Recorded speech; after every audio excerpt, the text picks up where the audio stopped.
Curioso por este tema, porque es un tema que tal vez no sea fácil para nosotros, pero a veces es necesario. Lo digo por mi propia experiencia. A los 15 años salí de la iglesia y duré 17 años fuera de ella. Regreso a los 32 años de edad y me di cuenta de una cosa, que la iglesia donde yo crecí ya no era la misma, que la iglesia había cambiado. Pero al mismo tiempo me di cuenta de otra cosa, que la palabra de Dios no había cambiado, que solamente habíamos cambiado nosotros, que había cambiado la iglesia, pero la palabra de Dios seguía igualita. Somos nosotros los que hemos cambiado. Hay una historia de un señor que se llama Mike Smith, de 81 años de edad, que él no tenía ninguna experiencia en volar aviones, pero dado a una emergencia se vio forzado a volar un avión. Él y su amigo iban de Indiana a Indianápolis, y en el medio del viaje, el amigo, el que iba manejando el avión, le dio un infarto, se va contra los controles y muere instantáneamente. Queda solamente el señor Mike. Inmediatamente agarra el micrófono y empieza a gritar y a pedir ayuda por ese micrófono a quien quiera y quien lo escuchara. Una torre de control que estaba por ahí cerca escuchó los gritos de ayuda e inmediatamente le empezaron a dar instrucciones de cómo empezar a manejar ese avión. Era un avión pequeño de solamente 2 personas. Entonces le dieron las instrucciones de cómo levantar el avión, cómo mantenerlo volando, y lo último y lo más difícil era cómo tratar de aterrizarlo. Le hicieron dar 3 vueltas alrededor de la pista antes de que tratara de intentar de aterrizar. Llamaron a equipos de emergencia a lo que supuestamente iba a ser una tragedia que iba a venir. Dicen que cuando él baja, el avión pega primero la cabeza y rebota 3 veces antes de salirse de la pista y parar por allá por un monte.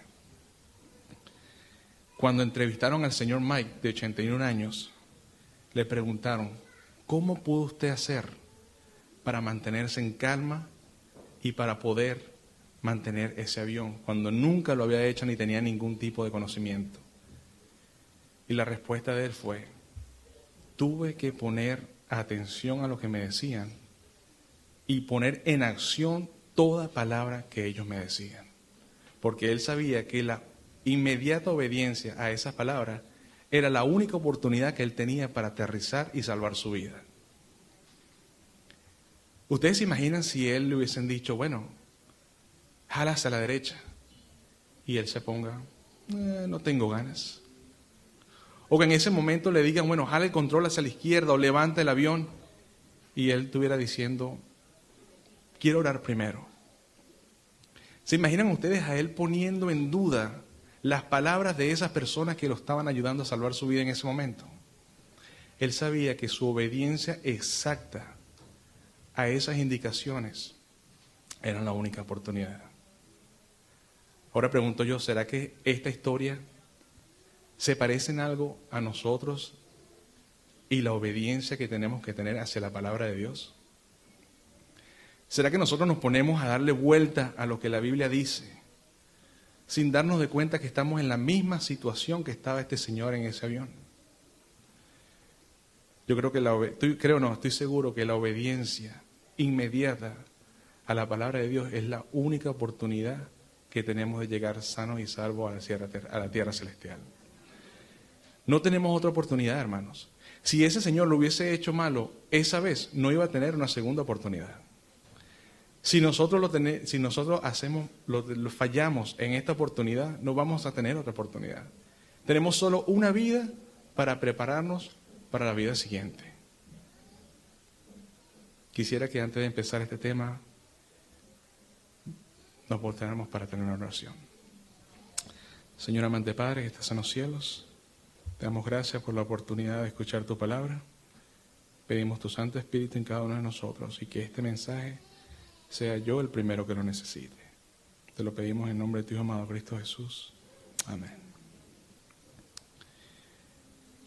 Hermanos, una cosa tenemos que tener muy claro, que cuando presentamos las verdades de salvación a otras personas, no podemos decir cosas que minimicen la importancia a la obediencia a la palabra de Dios. Hoy en día hay muchas personas convertidos de verdad que guardan el domingo, fuman y toman, simplemente porque no saben lo que la Biblia dice acerca de eso. Ellos creen que lo que donde ellos están es lo correcto, pero nadie se le ha acercado a decirle lo que la Biblia dice sobre esas prácticas. Ahora, ¿será que si nosotros nos acercamos a esa persona y le decimos algo sobre el domingo, el fumar o el tomar, estamos siendo extremistas con eso, hermanos? ¿Será que estamos siendo extremistas por decir lo que la palabra de Dios dice? Hoy en día, en el mundo en que vivimos, tenemos dos enemigos grandes. ¿Quién me puede decir uno de ellos? ¿Quién me puede decir uno de los dos enemigos que tenemos hoy en día? Obviamente el enemigo número uno es Satanás. Y el enemigo número dos es el mundo. No me estoy refiriendo al mundo como a la creación, me estoy refiriendo al mundo en su forma de vivir, en su estilo de vivir. Hoy en día vemos como el mundo cambia rápidamente, sus valores, sus niveles de integridad, todo va decayendo. Y lo que vemos en las noticias nos sorprenden y nos dicen que el final está cerca. Una de las noticias que me ha impactado mucho, que lo he dicho aquí los miércoles, fue la noticia de enterarme que salió una Biblia para gays. Me imagino que saben que hay una Biblia para gays. Me sorprendió mucho esa noticia. Otra noticia que me sorprendió bastante fue que hay discoteca para cristianos, donde invitan a los cristianos a venir a esa discoteca donde se escucha reggaetones cristianos, rock cristiano, salsa cristiana, merengue cristiano, todo tipo de música mundana cristiana. Me sorprendió esa. Y otra que escuché hace poquito, que también me sorprende, es que celebran la entrada de la revista Playboy en Israel.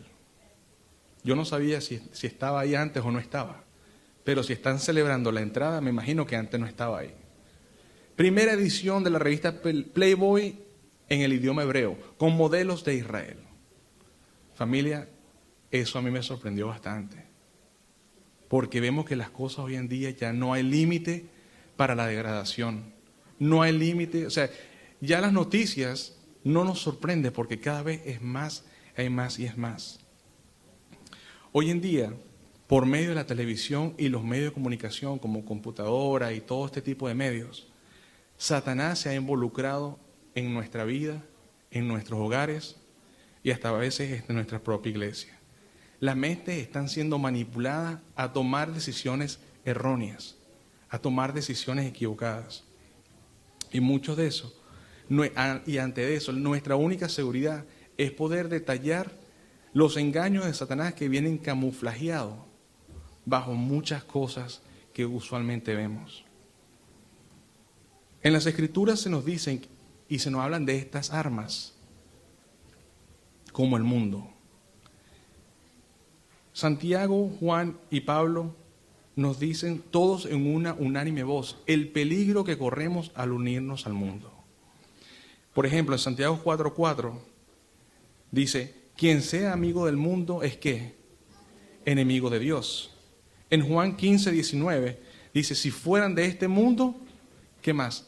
Los conocieren, pero como no soy de este mundo, no los conocen.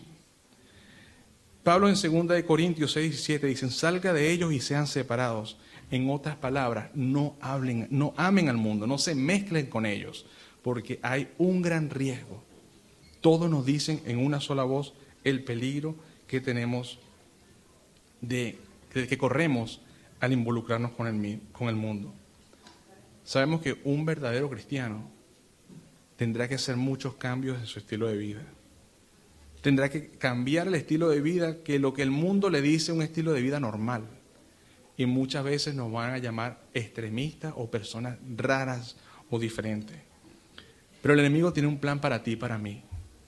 El plan del enemigo es ir suavemente e involucrarse en nuestra vida de tal forma que no lo podemos detectar. O si lo detectamos, le llamemos al pecado como que no es importante. Una cosa que me llamó mucho la atención de la hermana Miriam cuando predicó hace varios sábados aquí atrás, fue que ella recalcó la importancia de que en la Biblia no hay pecados grandes ni pecados pequeños. En la Biblia el pecado es pecado.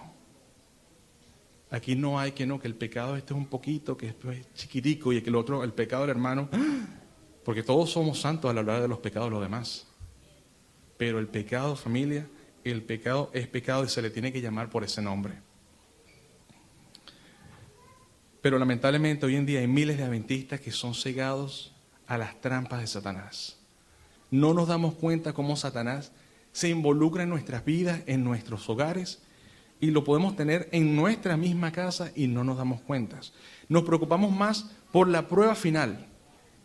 Hablamos más de la prueba final del sábado, que cuando venga el sábado, cuando venga la ley dominical, y a veces nos la pasamos enfocados en eso, sin saber o sin darnos cuenta que nuestras decisiones que tomamos hoy en día están determinando esa decisión. ¿Por qué digo esto? Voy a leer una parte que se encuentra en Testimonios para la Iglesia, volumen 5, página 216. Es una parte fuerte. Pongan atención, hermano. Estos, los que se unen con el mundo, están recibiendo el molde del mundo y están preparándose para recibir la marca de la bestia.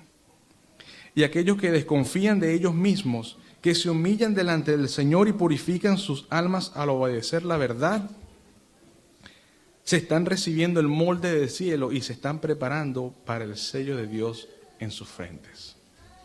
O sea que nos damos de cuenta que como mi actividad hoy en día va a ser el resultado de cuando venga esa prueba final. Porque si hoy en día no le puedo ser fiel o fuerte a una tentación pequeña, ¿cómo pienso yo que voy a durar una tentación donde está mi vida en riesgo? Eso es un llamado bastante fuerte que muchas veces no nos damos cuenta en las pequeñas cosas, en cómo nos vamos desviando sin darnos muchas cuentas, sin darnos mucho de cuentas. Como dije anteriormente, una de estas armas es el televisor y todos tenemos televisores en la casa. Pero muchos decimos, bueno, voy a ver solamente un documental o voy a ver un programa religioso, voy a ver noticias. Pero no nos damos cuenta que por medio de ese aparato el diablo se nos empieza a meter en nuestro propio hogar. Y empezamos a ver la parte más fácil y más común donde el diablo entra en nuestros hogares, por medio de programas de comedia. Por medio de programas de comedias empezamos a escuchar un lenguaje que no es aceptable. Empezamos a escuchar el nombre de Dios que se lo toman en vano para arriba y para abajo. Empezamos a ver violencia y poco a poco ese tipo de cosas que empezamos a ver en la televisión se nos hace tan normal que ya no nos sorprende ni nos asombra. Ya se lo hace que tomen el nombre de Dios en vano. Fácil. Y todo viene por un plan de Satanás que poco a poco, sin darnos nosotros cuenta, va introduciendo en nosotros. Hay mucho que no entendemos que puede haber pecado solamente en ver algo. Por ejemplo, si cuando Eva estaba viendo ese árbol del bien y del mal, alguien se le llega por detrás y le dice, ¿qué estás haciendo? Solo viendo. Pero todos sabemos las consecuencias que esa mirada trajo al mundo. Si alguien le pregunta al rey David mientras se paseaba por su palacio y se quedó viendo a aquella mujer bañándose por un momento, ¿qué estás haciendo? No, solo estoy viendo. Pero también vemos las consecuencias de que esa mirada trajo. También nos damos de cuenta de que esa simple mirada trajo adulterio y trajo asesinato también. Ahora, ¿qué nos dice nuestro Señor Jesús? Sigamos adelante. Ahora, ¿qué nos dice nuestro Señor Jesús acerca de este tema de quedarnos viendo o de mirar? Vamos a abrir en Mateo capítulo 5, los versículos 27 y 28. Vamos a ver qué nos dice nuestro Señor Jesús. La importancia que tiene el mirar. ¿Se escucha? Yo no me escucho. ¿Se escuchan ustedes? Sí, ok. No me preocupo por mí entonces. Mateo 5, 27 y 28. Y nos dice, oséis que fue dicho por los antiguos, no cometerás adulterio. Pero yo os digo que cualquiera que mire a una mujer para codiciarla, ya adulteró con ella en su corazón. El pensamiento, hermano, es tan real que no hay diferencia delante de Dios. Para Él no hay ninguna diferencia. Las imágenes manipulan nuestras ideas y después que vienen a ser ideas, pasan a ser emociones y después de ser emociones, pueden llegar a ser actos. Por ejemplo, un acto de violencia o de obscenidad en el televisor. ¿Cuánto puede durar? 1 minuto. En ese minuto yo pequé, en 1 minuto. Pero resulta que yo no soy el único que tengo televisor. Hay millones y billones de televisores que están viendo lo mismo que yo. Entonces, en ese minuto, ya no es un pecado el mío, son billones y trillones de pecados en 1 minuto. ¿Usted cree que eso no es plan de Satanás? Que ya no solamente es mi pecado, sino que son los pecados de toda una nación entera en 1 simple minuto. Pero ¿cuánto lo habíamos pensado de esa forma? ¿Cuánto lo habíamos visto de esa forma? Ahora, si aquí nos dice que el pensamiento es igual al acto, veamos lo que nos dice el versículo 29, 5:29. Por tanto, si tu ojo derecho es ocasión de caer, sácalo y échalo de ti, pues es mejor que se pierda uno de tus miembros y que no todo tu cuerpo sea lanzado al infierno. Hermanos, tremenda amonestación que nos dice el Señor Jesús sobre ver y sobre lo que imaginamos. Nos está hablando en serio, no nos está hablando cosas suaves. Simplemente estamos tratando de ver cómo el enemigo nos engaña y nos suaviza, que llegamos a ver las cosas tan fáciles y tan normales que no nos damos de cuenta en dónde nos estamos metiendo. Por ejemplo, a una novia, a un par de recién casados, le preguntaban, ¿y cómo están para empezar? No, estamos bien, estamos con lo básico, una cama, una cocina, una nevera y un televisor. O sea que el televisor ya pasa a ser parte de lo básico. ¿Quién en día hoy vive sin un televisor? Absolutamente nadie. Pero tengamos mucho cuidado con lo que vemos, muchachos. Y si eso estamos hablando del televisor, ¿qué no tenemos que decir del internet? Tengamos mucho cuidado con lo que estamos viendo. Dicen las estadísticas que los niños entre 5 a 20 años ven alrededor de 5 horas al día en la televisión. Días de escuela.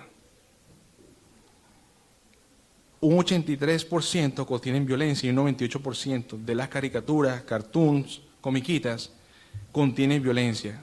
Y los niños que no van a la escuela, o sea que estamos hablando de los niños de 3 a 5 años, están al frente del televisor un alrededor de 54 horas por semana. Nos estamos exponiendo a esa cantidad de ataques de Satanás desde una temprana edad. Y después nos preguntamos, cuando tienen 20 años, oye, ¿por qué ese muchacho es así?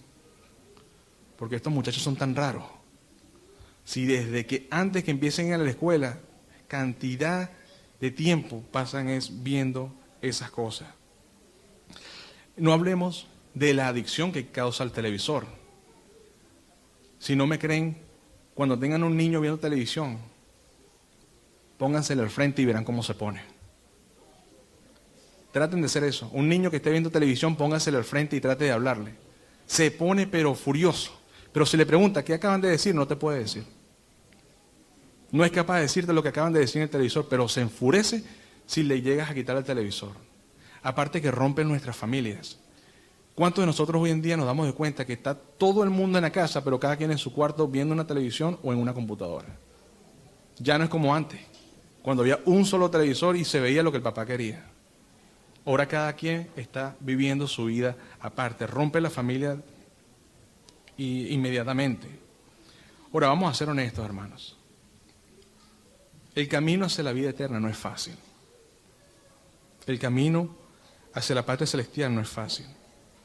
Vamos a leer en Mateo 7:14, qué nos dice nuestro Señor Jesús. Aquí mismito, cerquita. Mateo capítulo 7, versículo 14. Dice, porque estrecha es la puerta y angosto el camino que lleva a la vida. Pocos son los que la hallan. Uno de los principios de un cristiano verdadero es el rendirse al yo. El dejar el yo es una de nuestras mayores luchas. Vamos rápidamente a Lucas 9:23. Vamos a ver qué nos dice Lucas al respecto. Lucas capítulo 9, versículo 23.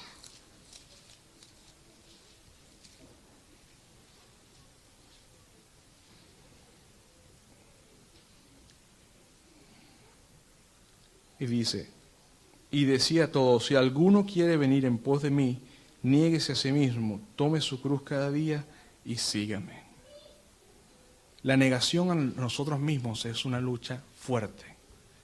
Una lucha que si queremos hacerla por nuestras propias fuerzas no la vamos a poder llegar a hacer. Necesitamos la ayuda de Dios. Por lo menos Jesús le dijo al joven rico, una cosa te falta.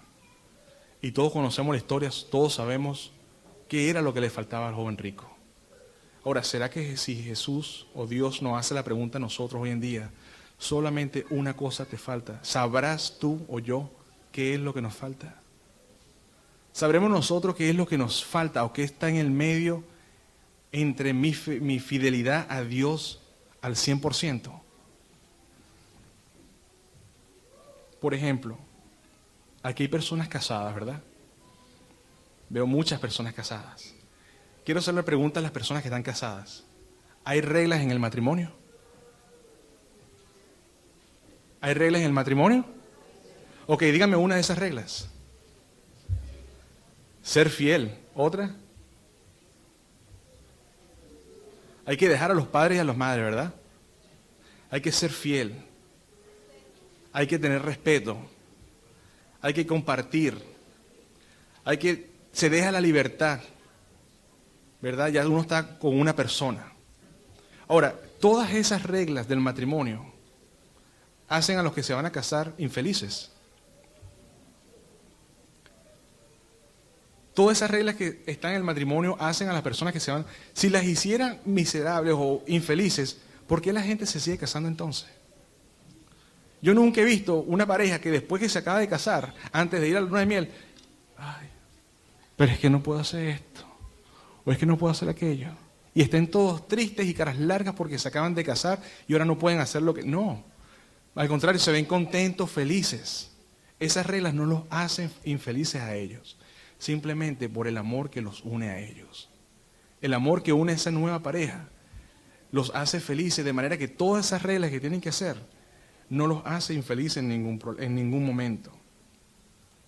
Ahora, la pareja pasa tiempo juntos, se conoce y aprenden a complacer a la pareja. Aprenden a qué es lo que le guste a la pareja. Si aprendemos a lo que le gusta, obviamente lo vamos a hacer porque queremos complacer a la pareja. Ahora, ¿no sería la misma forma de ver las cosas en nuestra vida cristiana?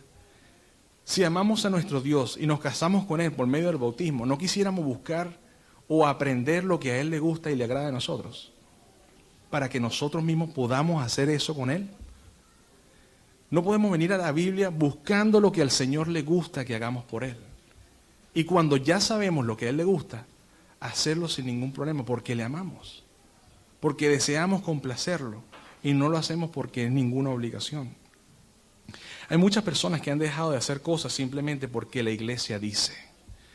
Y déjeme decirle, hermanos, que eso es una forma muy equivocada de ver las cosas de Dios. La iglesia no nos dice nada. Nadie está contigo 24 horas al día para saber lo que tú estás haciendo. Ni yo estoy haciendo. Dejamos de hacer las cosas porque sabemos que están escritas en la palabra de Dios y porque a Él le agradan lo que nosotros hacemos. Jesús, nuestro gran ejemplo, ¿qué dijo Él? Cuando dijo, pasa esta copa de mí, pero no se haga mi voluntad, sino que se haga tu voluntad. Obviamente, cuando tenemos esa relación con Dios, queremos es complacerlo y hacerlo feliz a Él también. Ahora, ¿qué nos dice la Biblia acerca de las joyas y el maquillaje? Vamos a ver qué dice en Génesis 3, y vamos a leer Génesis 35, Génesis 35, versículos del 1 al 4. Y vamos a leer algunas de las cosas que Dios quiere que hagamos por Él. Porque si estamos estudiando la Biblia para buscar lo que a Él le agrada, la Biblia nos habla y nos dice qué espera de nosotros también. Génesis 35, del versículo 1 al 4.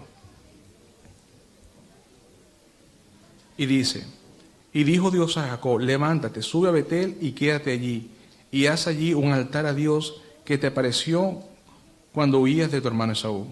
Entonces Jacob dijo a su familia y a todos los que con él estaban: quitad los dioses ajenos que hay entre vosotros, y limpiaos y mudad vuestras vestiduras.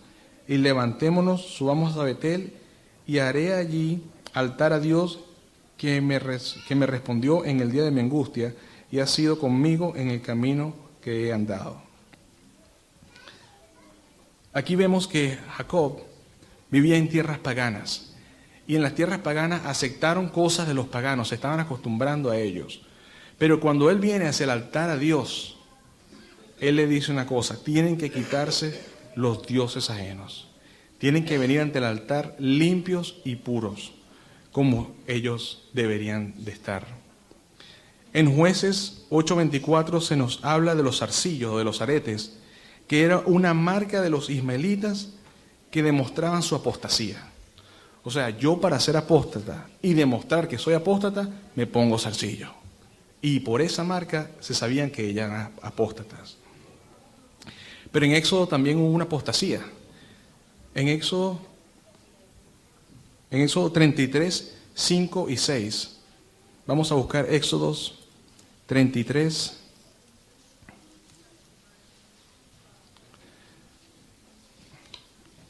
Éxodo capítulo 33, versículos 5 y 6. También hubo apostasía en el pueblo de Dios. Y dice así: pues Jehová dijo a Moisés: di a los hijos de Israel: vosotros sois pueblo de dura cerviz. En un momento subiré en medio de ti y te consumiré. Quítate ahora pues tus atavíos, para que yo sepa lo que he de hacer. Entonces los hijos de Israel se despojaron de sus atavíos desde el monte de Horeb. Aquí estamos viendo que en el pueblo de Israel hubo apostasía, y al haber la apostasía, que es inmediatamente lo que se ponen: sus atavíos, sus prendas, sus joyas. Pero aquí estaba el pueblo de Israel a punto de llegar a la Canaán terrenal, a la tierra prometida. Pero antes de entrar a la tierra prometida, el Señor le dice: un momentico, quítense todo eso. Ustedes no pueden entrar en la tierra así.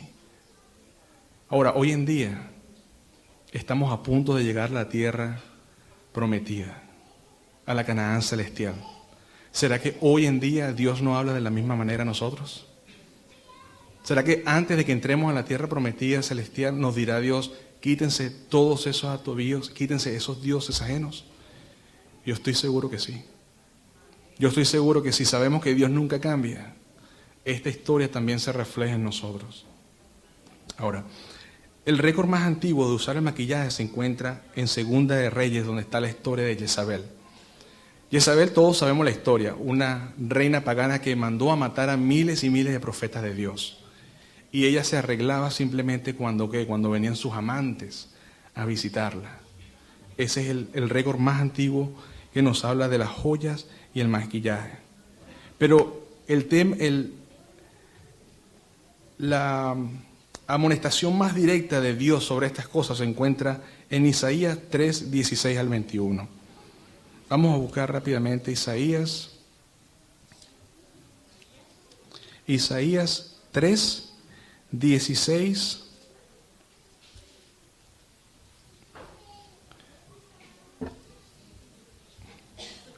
Isaías 3, del 16 al 21.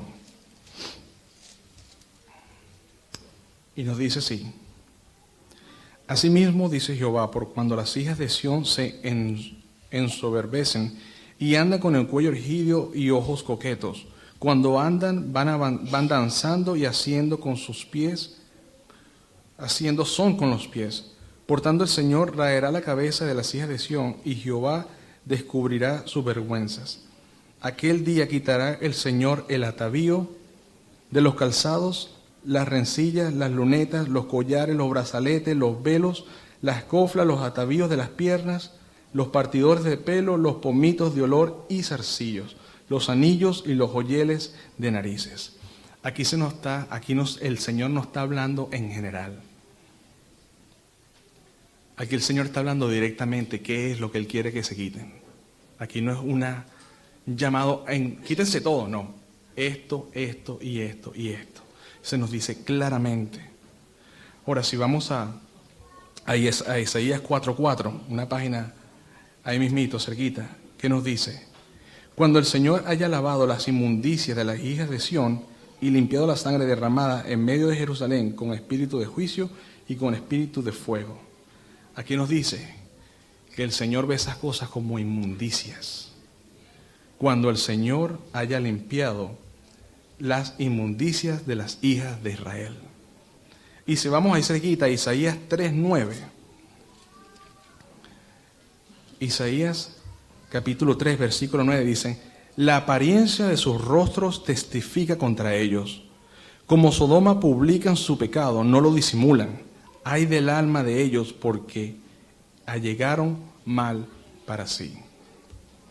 Vemos ejemplos claros de lo que Dios piensa de estas cosas. Pero el ejemplo que a mí más me gustó y que más me habla claro a mí es la diferencia entre las dos mujeres de Apocalipsis.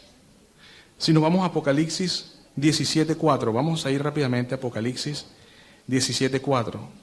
Y ahí nos habla de la mujer pagana, de la iglesia pagana. ¿Cómo está vestida esta mujer? Apocalipsis 17:4. La mujer estaba vestida de púrpura y de escarlata y adornada con oro, piedras preciosas y perlas, y tenía en su mano cáliz de oro lleno de abominaciones y la suciedad de sus fornicaciones. Esta es la mujer pagana, la iglesia pagana. Ahora vamos a Apocalipsis 12:1 y vamos a ver la otra descripción de la mujer pura, de la iglesia verdadera, cómo se describe en esta forma. Y apareció en el cielo una gran señal, una mujer vestida del sol, la luna debajo de sus pies y sobre su cabeza una corona de 2 estrellas. Estás viendo que no menciona nada de escarlata, no menciona nada de joya, no menciona nada de eso. Estas dos diferencias es la que a mí más me gustó, porque está hablando claramente de la iglesia y de la mujer. Pero hermanos, mientras se predique un evangelio fácil y suave, no va a haber ningún problema. El problema llega cuando empezamos a hablar del sábado, del diezmo y de la dieta. Porque eso incluye tiempo, nuestras permanencias y lo que a mí me gusta. Muchas veces nos sorprendemos. Una vez me llamó la atención un pastor en inglés que dijo: nosotros ponemos el evangelio bien ligero y minimizamos a nuestro Dios, y después nos sorprendemos cuando la gente no lo acepta. Lo ponemos todo tan fácil, todo tan liviano, y después nos sorprendemos que la gente no acepte a Dios. Muchas cosas de estas es cuando viene el cambio de vida, es cuando Pablo nos dice: he aquí todas las cosas viejas ya pasaron, he aquí todas son hechas nuevas. Estas son las cosas que son hechas nuevas. Pero no solamente de labios para afuera, familia. Tiene que ser en nuestra vida. Y por eso digo yo que este sea el sermón para mí. Que este sea el sermón, que yo sea el primero que necesite. Otra cosa que vi que cambió en mi iglesia: la música. Un tema bastante difícil. La música en la iglesia adventista del séptimo día. Pero una cosa que aprendí haciendo este tema es que el problema de la música en la iglesia no es un problema nuevo. No es un problema de hace 5 años. Hermanos, en el siglo IV, los padres de la iglesia se reunieron para hacer nuevas reglas, y así le quitaron la participación de cantar a la congregación. Solamente los que podían cantar en ese tiempo eran los curas y los clérigos. Ustedes se han dado cuenta que cuando uno entra a una iglesia católica se escucha una música toda extraña, toda medio misteriosa. Es porque los que cantan son solamente curas. Se les quitó la participación a la congregación y se quitaron los instrumentos, y no se podía cantar otra cosa que no sean cosas de la Biblia. Esas eran las reglas que se hicieron en el siglo IV. O sea que en ese tiempo ya había problemas con la música en la iglesia. En el siglo VI llegó el Papa Gregorio y puso las bases del canto que dominarían la Iglesia Católica durante toda la Edad Media y se regulaban en tradición en búsqueda de poder político y religioso. Pero en el siglo XVI vino la gran reforma por Martín Lutero. Y no solamente fue una reforma religiosa, sino que fue una reforma musical también. Porque él fue directamente a la palabra de Dios, a la Biblia. Y vieron cambios. Se le dio de vuelta a la congregación la dicha de cantar, como dice en Salmos 98:4. Se le dio el uso de instrumentos, como dice en Salmos 150. Y se le pidió que cantaran con entendimiento, como dice en 1 Corintios 14:15. Todo esto basado, una gran reforma, pero basado en la palabra de Dios. Pero hoy en día, ¿cómo cantamos? ¿Cantamos hoy en día basado en la palabra de Dios? Esto es una invitación para las personas que saben cantar y cantan y pasan aquí al frente a cantar. Familia, tenemos cantidad de información sobre música. El comentario adventista nos habla de música. El manual de iglesia nos habla de música. La Biblia nos habla de música. El Espíritu de Profecía nos habla de música. Tenemos un himnario con más de 600 himnos. Pero a veces nos empeñamos en traer cosas que no son agradables a Dios. Nos empeñamos en traer lo que a nosotros nos gusta. ¿Acaso esa no fue la acción de Abel? Cuando Dios le dijo, tráigame un ternero, ¿qué le trajo a Abel? Lo que él quiso, lo que a él le gustó. Y todos sabemos los resultados de Caín, el hermano, discúlpame. Y todos sabemos cuál fue el resultado de esa desobediencia. Familia, basta ir a una iglesia en inglés y veamos los servicios de canto. A mí me sorprendió porque fui hace poco a una de la conferencia, donde está el presidente de la conferencia y están todos los mayores. Y el servicio de canto, la misma persona que dirigía nos dijo, párense y siéntanse libres a aplaudir. Y en lo que él dice eso, la gente se para y empiezan a aplaudir. Y en lo que empiezan los aplausos empezó la batería. Y cuando nos damos cuenta ya las morenas iban para abajo. ¿Qué es eso, familia? En la casa de Dios, cuando tenemos tanta luz sobre la música, cuando la reforma musical fue basada solamente en la Biblia, ¿por qué nos empeñamos en traer estas cosas que a Dios no le agradan? Veamos qué nos dice Ezequiel 22:26. Ezequiel capítulo 22, versículo 26.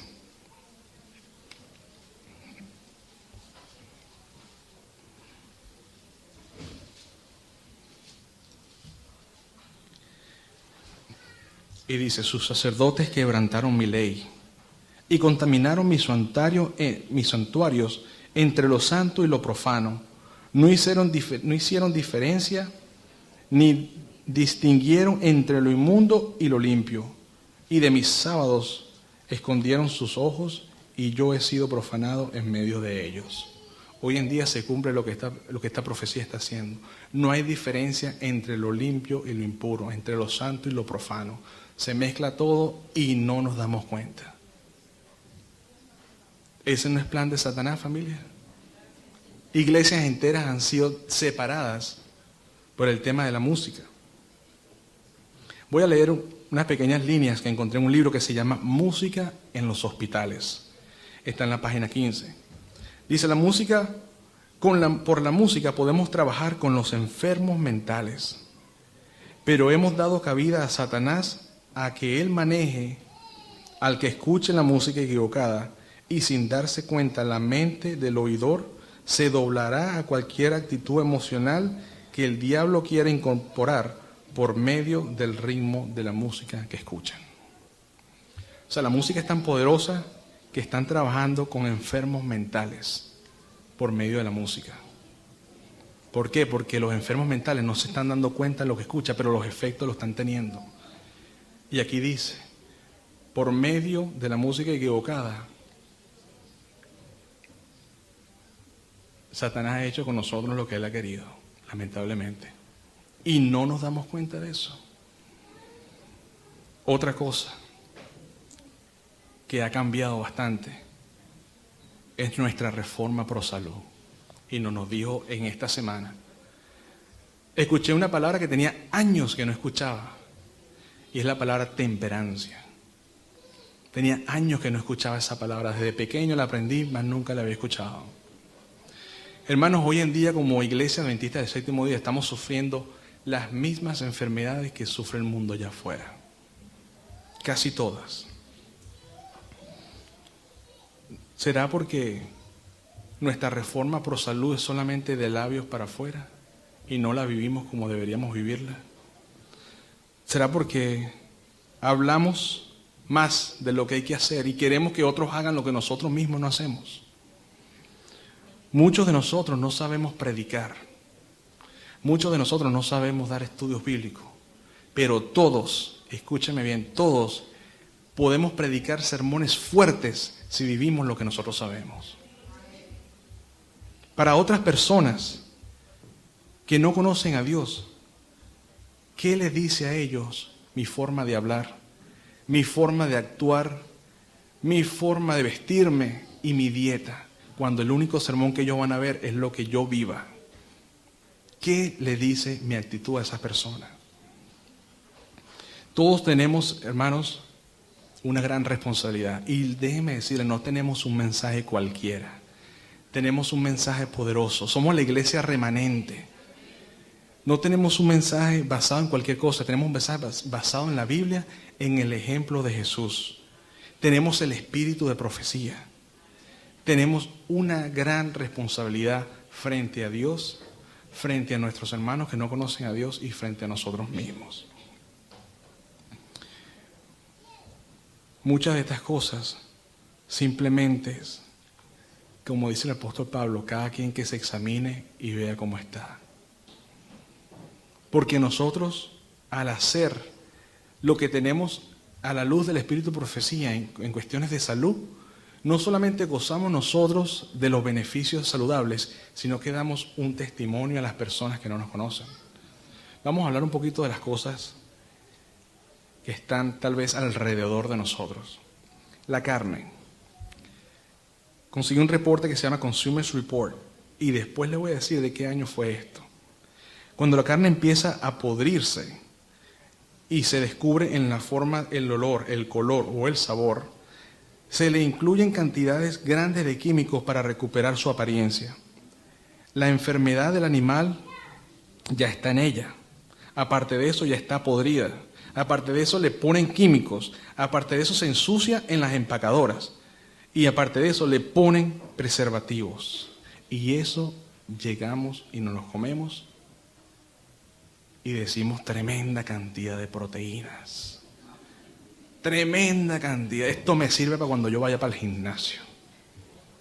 Y nos damos de cuenta cuando una vaca le tiene un tumor o un cáncer, le quitan el pedazo y el resto lo venden, pero el cáncer ya está regado por todos lados. Y nosotros nos contentamos cuando nos comemos esas tremendas parrillas en el verano. Qué sabroso. Pero fíjense todos los pasos que viene la carne hasta llegar a la casa de nosotros. El pollo. Hay 26 enfermedades que han sido identificadas comunes para el animal y para el ser humano. Todos los pollos llevan leucosis y los granjeros de pollos tienen un riesgo de 6 veces más de morir de leuquimia que de las personas que no son granjeros de pollo. Lo que pasa es que en la Biblia dice, el pollo y la carne son animales limpios. Pero pregunto yo, ¿hoy en día hay animales limpios? Familia, hoy en día esos animales lo que son un negocio. Hay farmas de pollo, hay ganaderías que solamente lo que hacen es carne para comer. No hay nada limpio, no hay nada puro, es todo un negocio. Los pollos lo ponen, en una semana lo crecen y te lo venden y te comes todo lo que le pusieron a ese pobre animal. Y no hablemos de los hot dogs. de los famosos perros calientes. Familia, aquí no se desperdicia nada. Muchos de esos hot dogs están compuestos de ojos, pies, vísceras, oídos, narices, lengua. Aquí no se va nada a la basura. Pero en el verano tremendo hot dog. ¿Quieres uno de 8 hinchas? No, dame el de 12. Y es que son sabrosos. Pero nos damos de cuenta en lo que estudiamos y escuchamos, familia, cómo nosotros mismos nos estamos envenenando, cómo nosotros mismos estamos matando nuestro cuerpo. El averaje de una persona en su consumo de azúcar al año es de 25 kilos. Estamos hablando entre bebidas, entre frituras, entre comida chatarra. Todo eso se transforma al año en un porcentaje averaje, 25 kilos de azúcar. ¿Cómo nuestro cuerpo puede aguantar tanto abuso? ¿Cómo nuestro cuerpo puede aguantar tanto y todavía estamos bien, por la gracia de Dios? Es hora, hermanos, pero estos planes de Satanás, que lo vemos como la vida normal, eso es lo peor, que no nos damos de cuenta del peligro y del deterioramiento que nos estamos haciendo nosotros mismos y lo vemos de lo más normal. Y esas son cosas que tenemos que tener mucho cuidado. Leo en Consejos sobre Dieta y Comida, página 380. Ni una onza de carne debe entrar en nuestros estómagos. El comer carne es innatural. Debemos regresar al plan original de la creación del hombre. Obviamente no creo que sea casualidad. Esta semana vimos sobre la mayordomía en la salud y estamos leyendo la lección de escuela sabática llamada Cartilla, que se llama Orígenes. Todo es volver a lo que Dios nos creó, volver a como Él quería que fuéramos. Una pregunta que quiero hacerle yo: ¿cuál es el día del Señor, familia? ¿Cuál es el día del Señor? El sábado. ¿Por qué ese día es especial? Porque en Génesis 2:3 lo dice, Él lo bendijo, lo santificó y Él mismo reposó en ese día. La pregunta es, ¿cómo se guarda un sábado? Voy a leerlo rapidito porque sabemos mucho sobre este tema. ¿Cómo se guarda un sábado? Isaías 58:3, si retiras tu pie de pisotear el sábado y hacer tu voluntad en mi día santo, y el sábado llamas delicia, santo, glorioso, y lo veneras. Este versículo es bastante claro. Si quitas tu pie de pisotearlo y no haces en él tu voluntad. ¿Qué significa eso, familia? ¿Cómo le podemos decir a otra persona, guarda el sábado, cuando yo salgo de aquí y me voy a comer a un restaurante?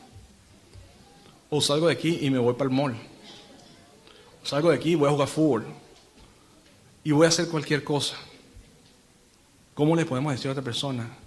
Hay una historia de una persona, una historia verdadera, que una persona tenía su negocio y le costaba mucho a ella cerrar su negocio, porque no es solamente que yo no trabaje, sino que nuestros empleados no trabajen. Y ella tenía esa lucha con ella, de cómo hago, no voy a perder mucho dinero.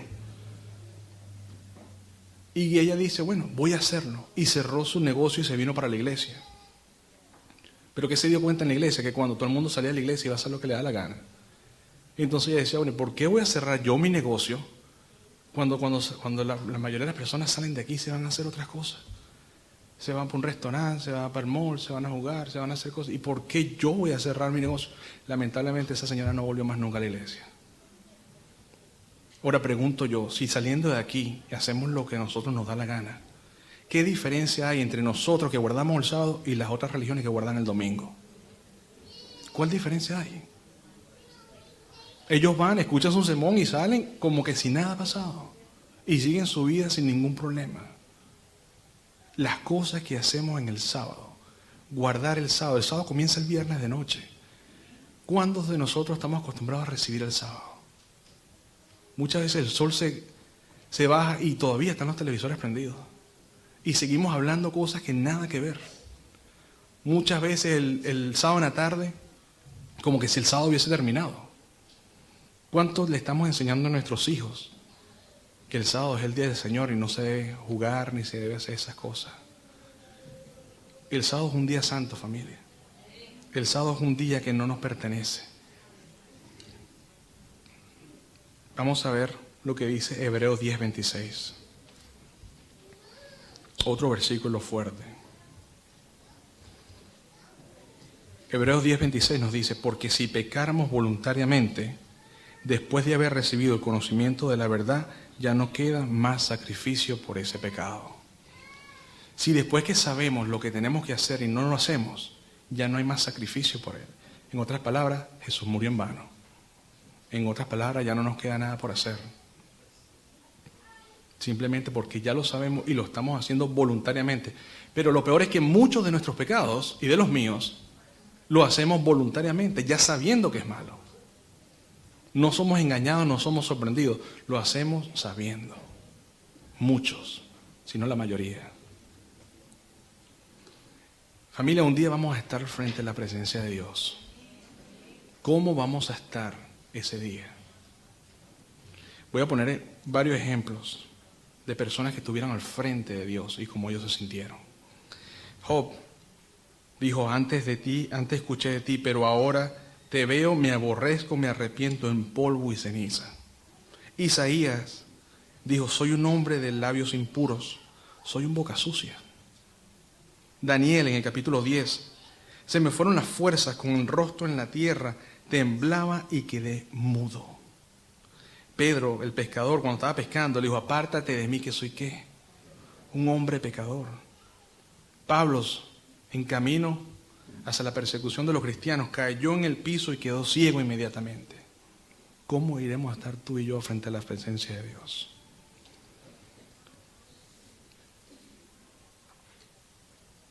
Familia, si hemos pisoteado la ley de Dios voluntariamente o inconscientemente, yo les invito e invítenme ustedes a mí a volver de nuevo a nuestros orígenes, a volver a la cruz del Calvario. Familia, no pisoteemos los mandamientos, porque esos mandamientos que a veces pisoteamos son los mismos que están en el templo celestial. Y ahorita podemos tener cualquier tipo de excusa. Ahorita yo puedo tener cualquier tipo de excusa por mi actitud, pero ese día no va a haber excusa que valga. Ese día no va a haber nada que nos salve. No, pero es que yo no sabía. No, pero es que los otros hermanos. No, ese día no va a haber nada. Familia, si perdemos el cielo, lo hemos perdido todo. Mírense alrededor. Volteen, miren quién está cerca de ti.